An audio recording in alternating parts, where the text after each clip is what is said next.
నిన్న రాత్రి సోషల్ మీడియాలో ఒక పోస్ట్ ఒక్కసారిగా వైరల్ అయింది. పవర్ స్టార్ పవన్ కళ్యాణ్ సినిమాలపై వస్తున్న రకరకాల వార్తలకు చెక్ పెడుతూ ఆయన టీం ఒక అధికారిక ప్రకటన విడుదల చేసింది. ఈ వార్త విన్న అభిమానులు ఒక్కసారిగా షాక్కు గురయ్యారు. పవన్ కళ్యాణ్ ప్రస్తుతం ఆంధ్రప్రదేశ్ డిప్యూటీ సీఎంగా అత్యంత కీలక బాధ్యతల్లో ఉన్నారు. జనసేనానిగా ప్రజల సమస్యల పరిష్కారంలో నిరంతరం శ్రమిస్తున్నారు. అయితే ఒకవైపు రాజకీయాలు చూస్తూనే మరోవైపు కమిటైన సినిమాలను పూర్తి చేయాలని ఆయన భావించారు. ఈ క్రమంలోనే హరిహర వీరమల్లు, ఓజీ, ఉస్తాద్ భగత్ సింగ్ వంటి సినిమాలతో థియేటర్లలో రచ్చ చేశారు. కానీ ఆయన తర్వాతి ప్రాజెక్టుల గురించి మాత్రం అభిమానుల్లో ఎన్నో సందేహాలు ఉన్నాయి. గత కొన్ని రోజులుగా సురేందర్ రెడ్డి దర్శకత్వంలో సినిమా ఉంటుందని, దేవా కట్టా కాంబినేషన్లో పొలిటికల్ థ్రిల్లర్ రాబోతోందని సోషల్ మీడియాలో జోరుగా ప్రచారం జరిగింది.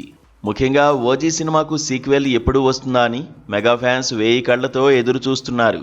చాలా మంది ఈ వార్తలే నిజమని భావిస్తున్న తరుణంలో నిన్న సాయంత్రం వచ్చిన ప్రకటన అందరినీ ఆలోచనలో పడేసింది. నిన్న సాయంత్రం Pawan Kalyan creative works official X ఖాతాలో ఒక పోస్ట్ చేసింది. పవన్ కళ్యాణ్ గారు ప్రస్తుతం ఎలాంటి కొత్త సినిమాలకు గ్రీన్ సిగ్నల్ ఇవ్వలేదు. ఇప్పుడు సోషల్ మీడియాలో వస్తున్న వార్తలేవి వాస్తవం కాదు. ప్రస్తుతానికి కొత్త సినిమాలు ప్రారంభించే ఆలోచనలేమీ లేవు. ఏదైనా అప్డేట్ ఉంటే అధికారికంగా తెలియజేస్తాం. ఇక ఓజీ2 అప్డేట్ గురించి మాత్రం పవన్ కళ్యాణ్ గారు స్వయంగా సరైన సమయంలో స్పందిస్తారు.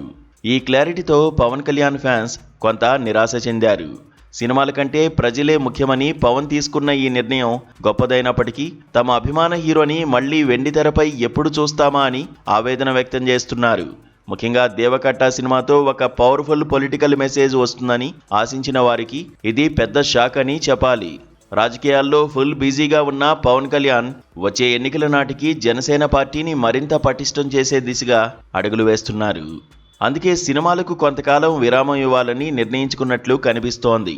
మరి ఓజీ2 విషయంలో పవన్ కళ్యాణ్ ఇచ్చే ఆ పర్సనల్ అప్డేట్ ఏంటో తెలియాలంటే కొంతకాలం వేచి చూడాల్సిందే.